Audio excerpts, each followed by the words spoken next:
स्वागत है दोस्तों आप सभी लोगों का वेदांत एकेडमी के इस डिजिटल प्लेटफॉर्म पर। मैं सौरभ नामदेव। आज जिस टॉपिक पर हम बात करने वाले हैं एमपीपीएससी की, अगर आप हिस्ट्री उठाकर देखें तो हमेशा हर साल जब भी ये क्वेश्चन पीसीएस ने पूछा है, ये पेपर ड्रॉ किया है, तो किसी न किसी पेपर में जो भी 5 पेपर होंगे या जो 6 पेपर होंगे उनसे संबंधित ये जो अप्रोच है या ये जो क्वेश्चन है आपको जरूर किसी न किसी पेपर में देखने को मिल जाएगा कि कुपोषण क्या है, कुपोषण के कौन कौन से कारण हैं और कुपोषण के निवारण हेतु स्थानीय सरकारें या केंद्र सरकार कौन कौन सी भरसक कोशिश कर रही हैं। तो आज का जो लेक्चर है ये मैंने इसी पर्पस के लिए बनाया है ताकि आपको कुपोषण के कारणों के बारे में बता सकूं। और जब मैं कुपोषण के कारणों को डिफाइन करूंगा तो सबसे पहले मुझे बताना होगा कि कुपोषण क्या है। तो एक बार फिर से ध्यान से सुनेंगे। मेरे को जो मेन डिस्कस करना है कि what is the reason behind malnutrition, कुपोषण के कारण कौन कौन से हैं। लेकिन कुपोषण के कारण बताने के पहले मुझे आपको ये जरूर बताना होगा कि कुपोषण किसे कहते हैं। और यदि मुझे आपको सिखाना है कि कुपोषण किसे कहते हैं तो पहले मुझे आपको सिखाना होगा कि संतुलित आहार किसे कहते हैं। तो चलिए जरा स्टोरी को शुरू किया जाए स्टार्ट से और आपको बताया जाए कि क्या है रियलिटी। दरअसल में जब भी बात आती है संतुलित आहार की तो संतुलित आहार का मतलब होता है भोजन, मतलब आहार का मतलब होता है भोजन।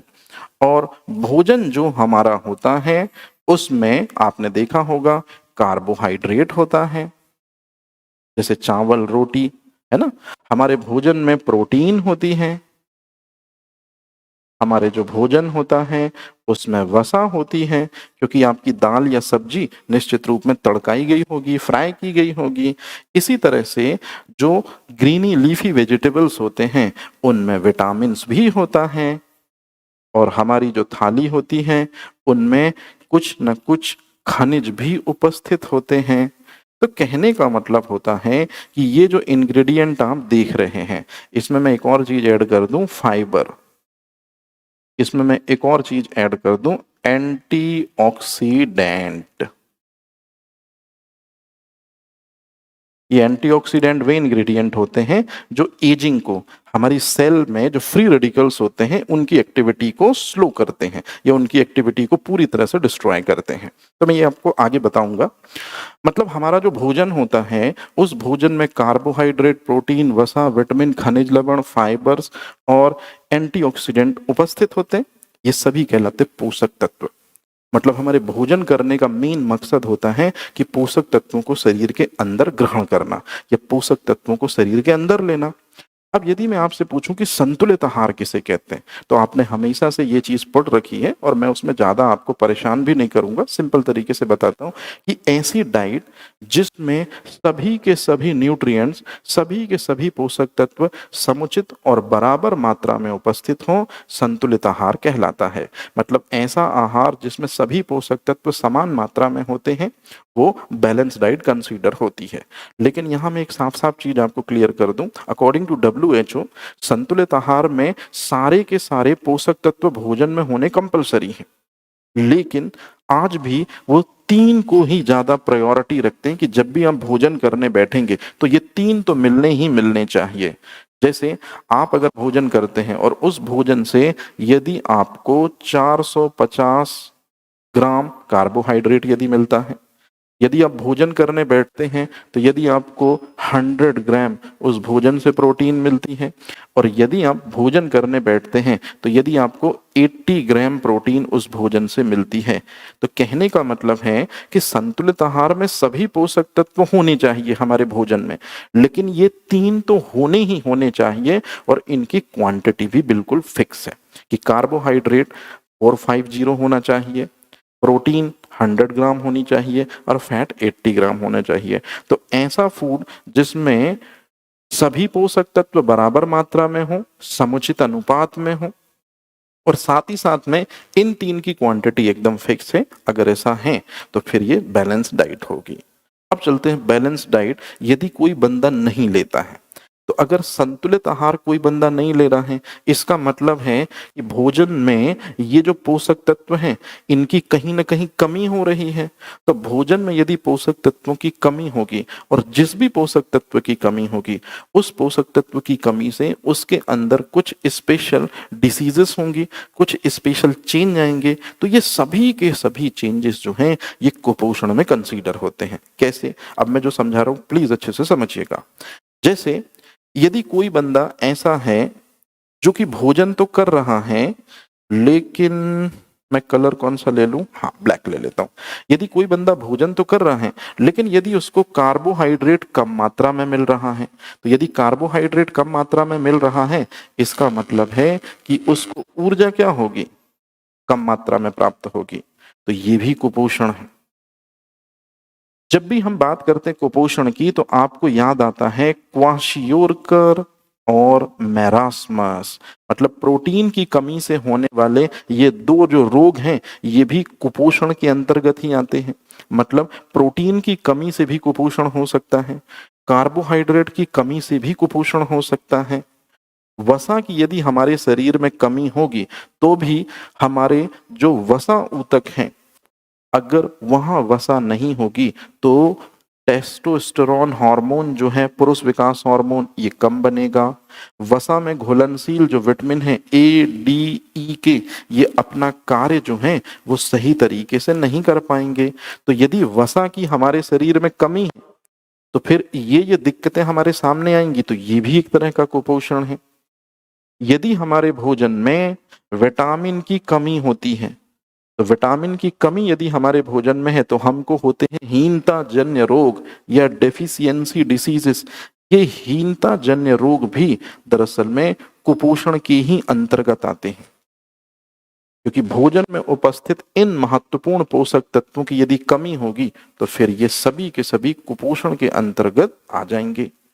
इसी तरह से यदि हमारे भोजन में खनिजों की कमी होती है तो खनिजों की कमी होने से हमारे शरीर के जो अंग हैं या हमारे शरीर के जो अंग तंत्र हैं वो क्या होंगे? प्रभावित होंगे। जैसे कि यदि सोडियम की लैक होती है हमारी बॉडी में तो हमारी मसल्स कॉन्ट्रैक्ट नहीं होंगी। यदि हमारी बॉडी में पोटेशियम नहीं है तो निश्चित रूप में हार्ट मसल्स कॉन्ट्रैक्ट नहीं होंगी। तो कहने का सीधा सा मतलब हुआ ये कि यदि हमारे भोजन में महत्वपूर्ण पोषक तत्वों की यदि कमी है, यदि हम संतुलित आहार नहीं ले रहे हैं तो हम जिस समस्या से ग्रसित हो सकते हैं वो सारी की सारी समस्याएं कुपोषण के अंतर्गत आएंगे। मतलब कार्बोहाइड्रेट की कमी से जो प्रॉब्लम आएगी वो भी कुपोषण है, प्रोटीन की कमी से जो प्रॉब्लम है हमारी बॉडी में आती है वो भी कुपोषण है, विटामिन की कमी से हमारे शरीर में जो रोग होते हैं हीनता जन्य रोग वो भी कुपोषण के अंतर्गत ही कंसीडर होते हैं। केवल हमारे दिमाग में शुरू से जो भरा गया है कि प्रोटीन की कमी से कुपोषण, जी नहीं, सारे के सारे पोषक तत्वों की यदि हमारे शरीर में कमी है तो वो कुपोषण की ओर इशारा है। तो कहने का सीधा सा मतलब हुआ ये कि कुपोषण का मतलब होता है कि संतुलित आहार यदि न मिले किसी व्यक्ति को, जिस कारण से जो भी पोषक तत्व मानव शरीर में नहीं पहुंच पाएगा उसकी कमी, उस पोषक तत्व की कमी प्रॉब्लम क्रिएट करेगी ह्यूमन बॉडी के अंदर जाकर। तो कुपोषण वह व्यवस्था है जिसमें संतुलित आहार यदि व्यक्ति नहीं लेता है तो उचित मात्रा में पोषक तत्व सही से नहीं पहुंचते हैं और निश्चित रूप में शरीर में कहीं ना कहीं बहुत सी दिक्कतें और परेशानियों का सामना करना पड़ता है। तो चलिए आज का हमारा सेशन जो है वो यही है और हर बार एमपीपीएससी ने इससे संबंधित क्वेश्चन कभी न कभी पूछे हैं। तो मैं बिल्कुल टाइम आपका नहीं ले रहा हूं, सीधे सीधे सब्जेक्टिव नॉलेज पे आ रहा हूं कि कुपोषण के कौन कौन से कारण हो सकते हैं। हालांकि सामने स्क्रीन पर आपको जो 4 अलग अलग डायमेंशन दिख रहे हैं ये कुपोषण के मेजर कारण हैं, तो मैं एक एक करके आपको बताने की कोशिश करता हूं। तो चलिए स्टार्ट करते हैं अपनी स्टोरी को। सबसे पहले स्क्रीन पर आप एक इमेज देख रहे हैं कि जनरली जो स्टूडेंट घर से बाहर रहकर पढ़ते हैं, जनरली जो स्टूडेंट हैं वो टेक्निकल नॉन टेक्निकल स्टूडेंट जो अपने घर से बाहर रहते हैं, सिटीज में आते हैं पढ़ने के लिए अपना ग्रेजुएशन पोस्ट ग्रेजुएशन करने के लिए, तो आप अगर उनके भोजन की व्यवस्था देखें तो जनरली स्टूडेंट के पास में प्रेशर बहुत ज़्यादा होता है पढ़ाई को लेकर या अदर दूसरी एक्टिविटीज़ को लेकर, जिस वजह से वो मॉर्निंग में भी अपना भोजन दाल चावल शाम को दाल चावल, फिर अगले दिन दाल चावल, फिर अगले दिन दाल चावल, फिर अगले दिन। और इसी कैटेगरी में जो बुजुर्ग होते हैं, ये बुजुर्ग कौन है? जिनका जीवन साथी उनको छोड़कर चला गया है, याद रखिएगा।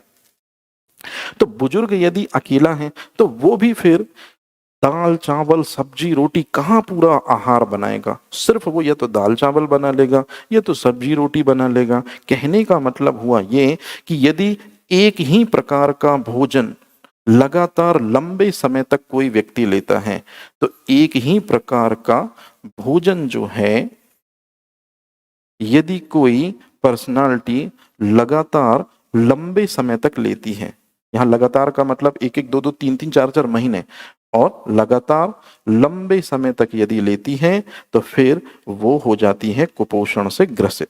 जैसे विद्यार्थी, जो स्टूडेंट्स होते हैं वो एक ही तरह का फूड बनाते हैं। जैसे स्टूडेंट सिर्फ दाल चावल बना रहा है तो कार्बोहाइड्रेट जा रहा है, नो डाउट प्रोटीन जा रहा है अंदर, दाल में प्रोटीन है, दाल में तड़का दिया है तो फैट भी अंदर गया, लेकिन क्या विटामिन अंदर गए?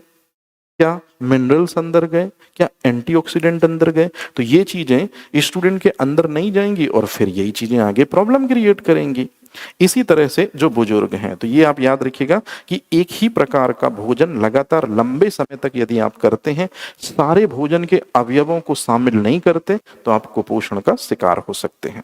तो जनरली स्टूडेंट जो होते हैं और बुजुर्ग जो होते हैं वो विटामिन, मिनरल्स और एंटीऑक्सीडेंट या फाइबर, इन पोषक तत्वों की कमी से रोग ग्रसित हो जाते हैं।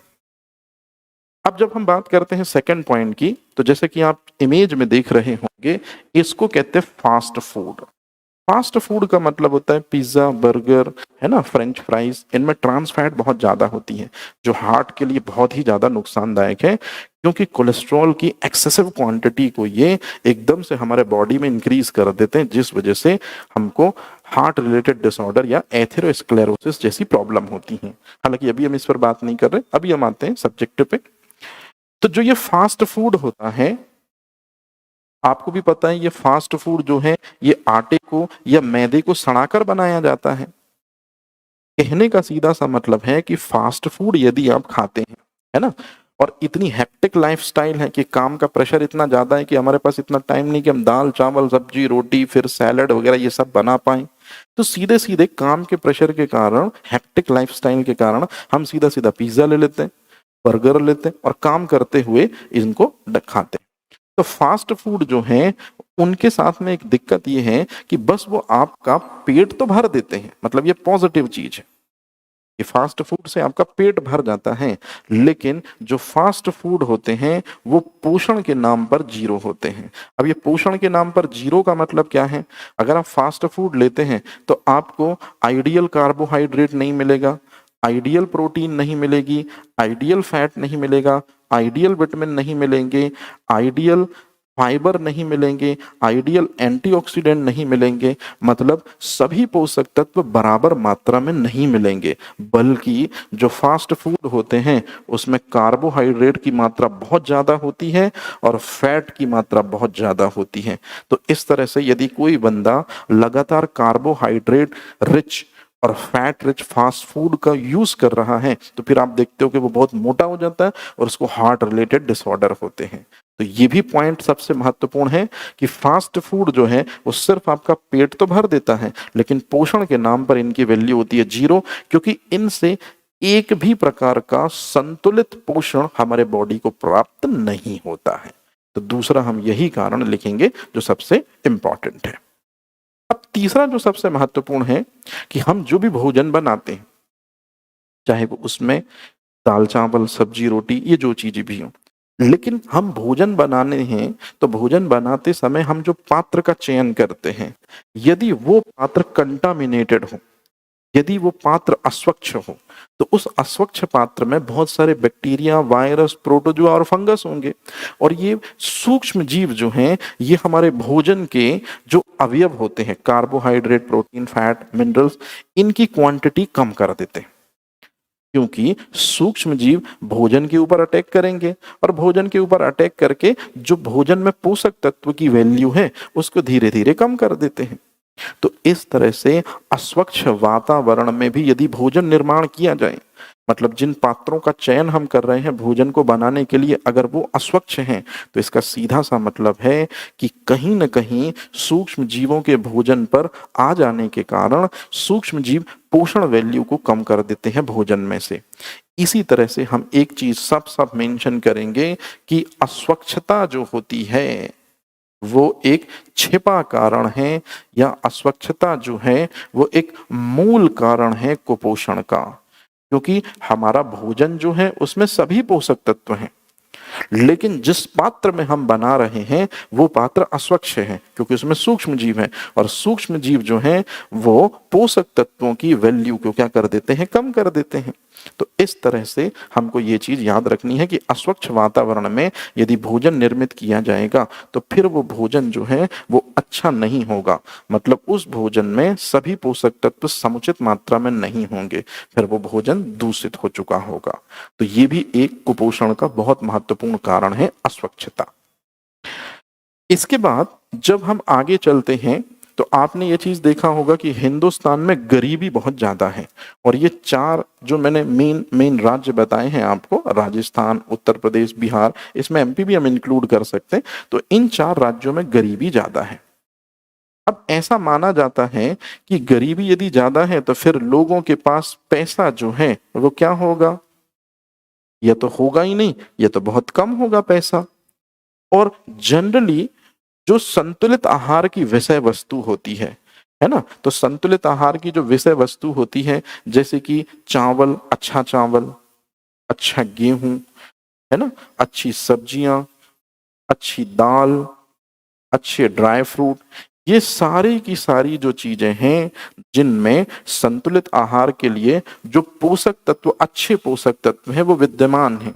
लेकिन आप खुद ही बताइए, जब इंडिया के इन राज्यों में गरीबी ज्यादा है, और गरीबी ज्यादा है मतलब लोगों के पास पैसा क्या है, कम है, और पैसा यदि कम है तो क्या वो भोजन को, जो जिनकी कीमतें आज के समय पे महंगाई के कारण ज्यादा हैं, तो क्या वो इन भोजन को खरीद पाएंगे? और यदि भोजन को नहीं खरीद पाएंगे, सभी भोजन यदि नहीं खरीद पाएंगे, क्योंकि कीमतें सबकी ज्यादा हैं, तो कुछ कोई खरीदेंगे, तो जिनको नहीं खरीदा उनके कारण कुपोषण शुरू हो जाएगा।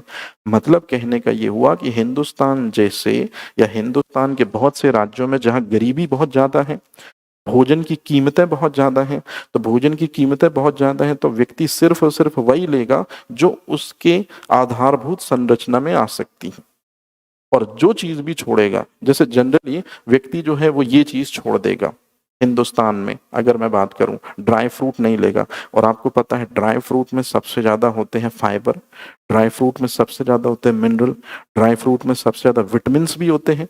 तो इस तरह से समाज का जो वर्ग गरीबी के कारण सिर्फ दाल चावल सब्जी रोटी ले लेगा, लेकिन यदि वो ड्राई फ्रूट नहीं ले पाता है चूंकि कीमतें ज्यादा हैं, तो इसका मतलब है कि इनके कारण भी, या इन ड्राई फ्रूट के ना लेने के कारण भी उसके शरीर में प्रॉपर न्यूट्रिएंट्स नहीं पहुंचेंगे और उसको दिक्कत शुरू हो जाएगी। तो इस तरह से हिंदुस्तान में जहां गरीबी बहुत ज्यादा है, खाद्यों की कीमतें बहुत बढ़ी हुई हैं, ऐसे में समुचित मात्रा में पोषण तत्व भोजन से प्राप्त कर पाना लगभग लगभग नामुमकिन सा है। इसीलिए तो गवर्नमेंट क्या कर रही है, दाल चावल, है ना, सब्जियां, ये बहुत कम कीमत में अवेलेबल करा रही है। जैसे 1 रुपए में शायद आपने सुना होगा चावल अवेलेबल कराया जा रहा है, 2 रुपए में गेहूं अवेलेबल कराया जा रहा है, सिर्फ इसीलिए ताकि समुचित मात्रा में बराबर पोषण संबंधी विकार दूर किए जा सके।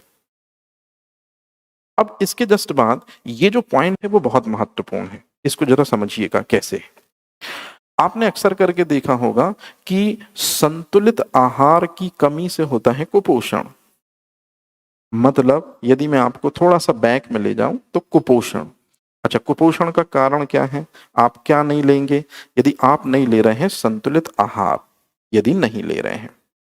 संतुलित आहार कहां से मिलता है, संतुलित आहार भोजन, और भोजन का मतलब होता है कि भोजन कहां से आता है, खाद्यान्न फसलों से, गेहूं चावल, है ना, ये चीजें खाद्यान्न फसलें कहलाती। और जो ये खाद्यान्न फसलें हैं इनको उगाता है कौन, किसान। अब मेरी बात बड़े ध्यान से समझने की कोशिश कीजिएगा। तो आज के समय पे जो किसान है, जो फार्मर हैं, वो खाद्यान्न फसलों को उगाते हैं, मतलब फूड ग्रेन को उगाते हैं और फूड ग्रेन को उगाते हैं। लेकिन दिक्कत ये है कि फूड ग्रेन को या खाद्यान्न फसलों को किसान उगाता तो है, जैसे कि इमेज में देख रहे हो, लेकिन अपनी पूरी मेहनत जो है वो फाइनल में उसको कॉस्ट के रूप में नहीं मिल पाती। मतलब यदि किसान ने 50,000 रुपए खर्च किए, 5 महीने वो लगा रहा, तो जब आउटपुट लेने का टाइम आया, जब उसकी फसल पककर तैयार हुई और उसने बेचा, तो मान लो उसे मिला सिर्फ 30,000 या उसे 40,000 मिला या उसे 50 या 60,000 भी मिला। कितना ज्यादा मिला? 5 महीने उसने दिए और कॉस्ट या उसको प्रॉफिट जो है वो बहुत कम मिला। तो इसी वजह से अब किसान क्या कर रहे हैं, ध्यान से समझिएगा। जो किसान हैं वो खाद्यान्न फसलों का उत्पादन नहीं कर रहे हैं और बल्कि उन्होंने अपना गियर दूसरी जगह शिफ्ट कर लिया है, और वो है दरअसल में जायद फसलें। और जायद फसलें जो हैं, आपको भी पता है, 2 से 3 महीने में पककर तैयार हो जाती हैं। तो जायद फसलें जो हैं वो 2 से 3 महीने में पककर तैयार हो जाती हैं और जायद फसलों में मेहनत भी कम लगती है। जायद फसलें जो हैं वो ज्यादा से ज्यादा क्या देती हैं, आउटपुट देती हैं, मतलब उनकी मार्केट में कीमत ज्यादा है। जैसे कि आप इमेज में भी देख सकते हैं, कॉटन हो गया, शुगर केन हो गया, टोबैको हो गया, ऑयल सीड हो गया, ये कम समय में प्रिपेयर हो जाते हैं और ज्यादा प्रॉफिट भी देते हैं। तो अब किसानों ने क्या किया है, खाद्यान्न फसलों का उत्पादन कम कर दिया है और वो जायद फसलों की तरफ चल पड़े हैं। मतलब फूड ग्रेन का प्रोडक्शन कम कर दिया है और कैश क्रॉप की तरफ किसान चल पड़े हैं। इससे कुपोषण की समस्या आ गई है। कैसे? अब ध्यान से सुनेगा। खाद्यान्न फसलें यदि नहीं बोएंगे या कम बोएंगे तो भोजन भी कम होगा। अगर भोजन कम है तो फिर बैलेंस डाइट भी कम होगी, और बैलेंस डाइट यदि कम है या बैलेंस डाइट यदि नहीं मिल रही है तो इसका सीधा सा मतलब है कि व्यक्तियों को होगा कुपोषण। तो आजकल का जो दौर चल रहा है, नव वैश्वीकरण का दौर चल रहा है, इसमें जो किसान हैं वो अपनी परंपरागत खाद्यान्न फसलों को, चूंकि वो मुनाफा नहीं दे रही हैं, इसलिए उनको छोड़कर वो कैश क्रॉप में शिफ्ट हो रहे हैं। और कैश क्रॉप में शिफ्ट होने से खाद्यान्न नहीं मिलेगा, भोजन नहीं मिलेगा, बैलेंस डाइट नहीं मिलेगी और इस तरह से कुपोषण की समस्या बढ़ती जाएगी। मतलब कुपोषण की समस्या के कारणों में किसान का ये पॉइंट भी बहुत इंपॉर्टेंट है कि उनको प्रॉपर बजट या उनको प्रॉपर प्रॉफिट नहीं मिल पा रहा है जो वो बराबर मेहनत कर रहे हैं। तो इसलिए गवर्नमेंट ने क्या किया, न्यूनतम समर्थन मूल्य रखा। इसलिए गवर्नमेंट यथासंभव कोशिश करती है बीच बीच में उनको लोन वगैरह देने की, ताकि वो खाद्यान्न फसलों को तो उगाएं ही उगाएं और एक्स्ट्रा बेनिफिट के लिए नो डाउट वो यूज कर सकते हैं। इसी तरह से एक पॉइंट यहां से भी निकल कर आता है कि जो लोग बहुत ज्यादा शराब का इस्तेमाल करते हैं, तो जो लोग बहुत ज्यादा शराब का यूज करते हैं उनका लीवर जो है वो डैमेज हो जाता है। लीवर के साथ साथ में पेंक्रियाज मतलब अग्नाशय भी क्षतिग्रस्त हो जाता है। और आपको भी पता है कि यदि लीवर डैमेज हुआ तो लीवर से ही निकलता है कौन सा रस, पित्त रस। और ये जो पित्त रस होता है यही तो दरअसल में वसा का करता है पाचन। तो यदि लीवर डैमेज होगा मतलब पित्त रस नहीं होगा तो वसा का पाचन नहीं होगा। अग्नाशय से निकलता है अग्नाशयी रस, और इस अग्नाशयी रस को पूर्ण पाचक रस कहते हैं। क्यों? क्योंकि इस अग्नाशयी रस में ट्रिप्सिन, अग्नाशयी रस में एमाइलेज और अग्नाशयी रस में लाइपेज होते हैं। ट्रिप्सिन प्रोटीन का पाचन करता है, एमाइलेज जो है वो स्टार्च या कार्बोहाइड्रेट का पाचन करता है और लाइपेज फैट का पाचन करता है। तो कहने का सीधा सा मतलब है कि जो लोग शराब ज्यादा पीते हैं उनमें लीवर और अग्नाशय काम नहीं करेगा, और अगर अग्नाशय और लीवर काम नहीं करेगा तो इससे संबंधित एंजाइम भोजन के महत्वपूर्ण अवयवों को सही से पाचित नहीं कर पाएंगे। तो इस तरह से जो शराबी व्यक्ति है वो कुपोषण की समस्या से ग्रसित रहेगा। एक पॉइंट यही मैंने बनाया कि जो लोग रेगुलर फिजिकल एक्सरसाइज नहीं करते हैं, तो जो लोग यदि रेगुलर फिजिकल एक्सरसाइज नहीं करते हैं उनके पाचन शक्ति कमजोर होती है। या उनकी पाचन शक्ति क्षीण होती है। पाचन शक्ति क्षीण होने का मतलब होता है कि पाचन तंत्र द्वारा जो एंजाइम होते हैं वो प्रॉपर नहीं निकलते हैं, और पाचन तंत्र द्वारा यदि सही से एंजाइम नहीं निकलेंगे तो सही से भोजन का अपघटन नहीं होगा, सही से भोजन जो है वो टूटेगा नहीं, और इस तरह से अगर सही से भोजन टूटेगा नहीं तो भोजन सही से उपयोग नहीं किया जाएगा।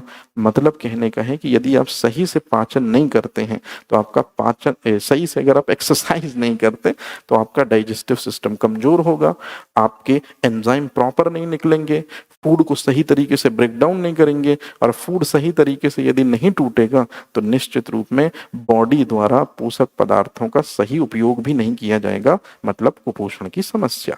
तो कुपोषण की समस्या के लिए ये जो फैक्टर हैं ये रिस्पॉन्सिबल हैं। अब अगर कभी भी आपसे क्वेश्चन पूछा जाए कि कुपोषण के कारण क्या हैं, तो निश्चित रूप में इस सेशन में आपने यही सीखा कि कुपोषण के कारण क्या हैं।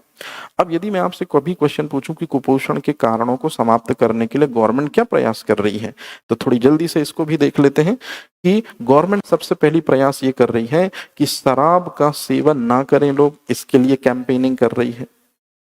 लोग रेगुलर एक्सरसाइज करें, इसके लिए योगा डे सेलिब्रेट करवाया जा रहा है ताकि पाचन शक्ति स्ट्रांग हो सके, और लोग जो भी खाएं वो सही तरीके से ब्रेक हो। लोगों को संतुलित आहार खाने के बाद सही तरीके से उनकी बॉडी में यूटिलाइजेशन हो। इसी तरह से किसानों को यथासंभव मदद दी जा रही है। इसी तरह से जो गरीब लोग हैं उनको गेहूं चावल जो है वो काफी कम कीमतों में गवर्नमेंट जो है वो मुहैया करा रही है। और आगे हम बात करें तो गवर्नमेंट साफ साफ कह रही है कि जिन पात्रों में आप खाना बनाएं वो एकदम स्वच्छ होने चाहिए, मतलब स्वच्छता का काफी प्रचार प्रसार किया जा रहा है। आस पड़ोस को साफ स्वच्छ रखने की बात की जा रही है, क्योंकि अस्वच्छता में भी कुपोषण छुपा हुआ है। और इस तरह से फास्ट फूड वगैरह का यूज आप ना करें, इसके संदर्भ में भी गवर्नमेंट समय समय पर एडवाइजरी जारी करती रहती है, क्योंकि वो सिर्फ पेट भरते हैं, पोषण वैल्यू नहीं देते या न्यूट्रिशियस वैल्यू नहीं देते। और सबसे इंपॉर्टेंट, एक ही तरह का भोजन आप लंबे समय तक करेंगे तो कुपोषण का कब आप शिकार हो जाएंगे आपको भी नहीं पता है।